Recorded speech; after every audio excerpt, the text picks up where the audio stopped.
Keeping up with the custom game box series, now it's time to make your Nintendo 64 games a little bit safer. So as usual, these boxes are meant to fit only the cartridges, to a kind of tight fit. So keep that in mind when editing those files. Don't be fooled by how big it looks on the screen. If you have a cartridge nearby, pick it up, look at it, and imagine that the box is almost the same size of it, just a little bit bigger. Okay, so I'll try to keep this video short. I'll focus on how I set up the Photoshop file so you won't have a lot of work when customizing it. I do recommend taking a look at the first custom box video I made about the Game Boy boxes, for the whole explanation on the kind of paper to use, how to cut it, how to assemble, and any other hints on how to get the best results. For now, let's take a look at the Photoshop file and how it works. Okay, so this is how the file looks when you open it. If you take a look on the Layers tab, you'll see a bunch of colored layers. The blue one is just to be used as reference. It shows the overall shape of the box and where it folds. Before printing the file or sending it to a print shop, make sure you disable it before saving. For now, let's keep it on just to help us visualize for the rest of the video. Then you have a bunch of red folders and a single green one. The green one contains the basic elements that don't need to be changed, like the Nintendo 64 logos, the red bar, and those guidelines that will help you with creasing the parts you need to fold later on. So unless you have to, unless you know what you're doing, there's no need to mess with that green folder, so just leave it alone for now. Now in the red folders are the parts of the box you will need to change, so let's take a look at them one by one. On this one called Text Layers, you'll find all of the parts of the box that contain text that needs to be changed. Once again, I have used the Arial font, so you should have no problems when editing the text. Wanna go for a different font, different size or different color? Sure. Just make sure you print some samples of it just to see if it really works when it's on paper. When you change the text, my suggestion is to just copy and paste over the existing text. Let's say you want to make a box for Ocarina of Time. Head over to GameFAQs, find the game, and on the game page go to Home and Release Data. There, go on and select the text and copy it.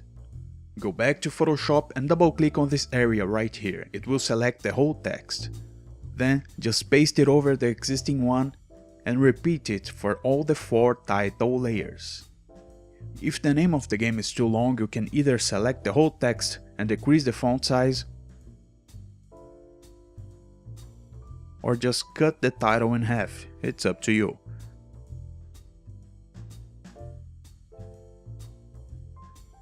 And then you have the genre and developer layers. Go back to GameFAQs and copy the genre and release date and paste it back on Photoshop.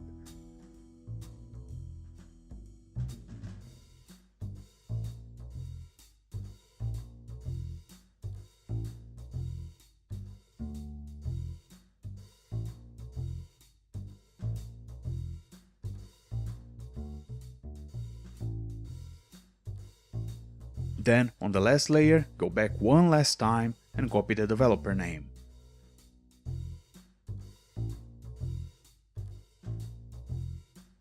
Once you've changed all of the text, it's time to move on to the next folder. You'll see that there are 3 sets of 2 layers. All you need to do here is just enable the 2 layers that correspond to the game you're working with. In this case, it's a single player game, so hide these 2 and enable the ones that say 1 player. And that's it. Okay, now let's skip to the last folder, the one called Front and Screenshots. Here you just need to replace the box and screenshots with the ones of the game you're working with. Just search Google Images and filter to show only the large images, and you'll eventually find it. Bring it back to Photoshop. If it's smaller than the one already in there, then go back and try finding a bigger one.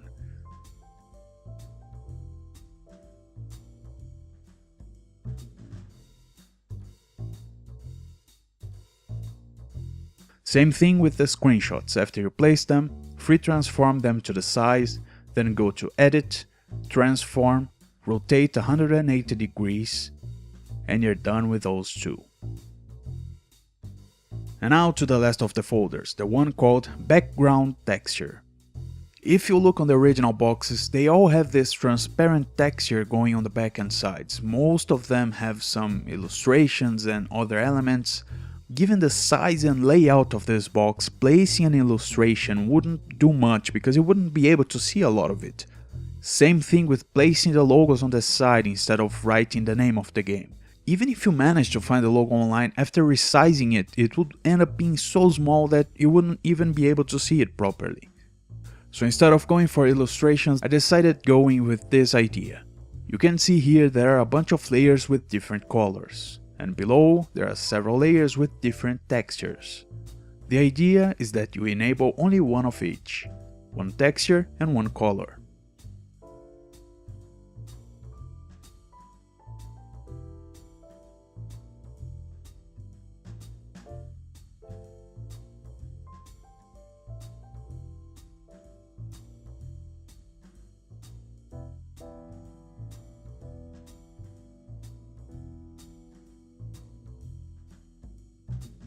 If you have an idea and want to use a texture of your own, just bring the image over, place it below this green layer called Texture Mask.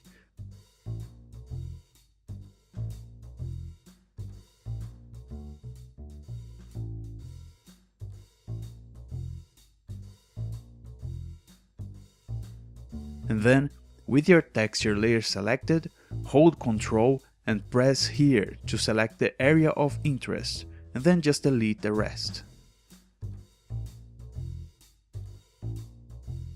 Once you're happy with the results, just hide the top layer and you're good to go. If you decide to print it at home, just make sure your printer can handle thick paper. If not, then just take it to a print shop and see what kind of paper they have there. Anything with the same thickness of a postcard will work. Actually, the thicker the better, but go for whatever you feel like should work. When in doubt, just try printing a single one. It won't cost you much and you'll be able to see if it's what you're looking for or not. I know I've said this in all of the other videos, but I'll say it again. Before cutting, make sure you get a ruler, use the back of a cutting knife, and using these lines as guide, mark all of the places where you're gonna fold the paper later on. It makes all the difference when the thing is finished. Then, just assemble it with glue or double-sided tape and you're good to go. Now your cards are protected, easier to find, and stylish.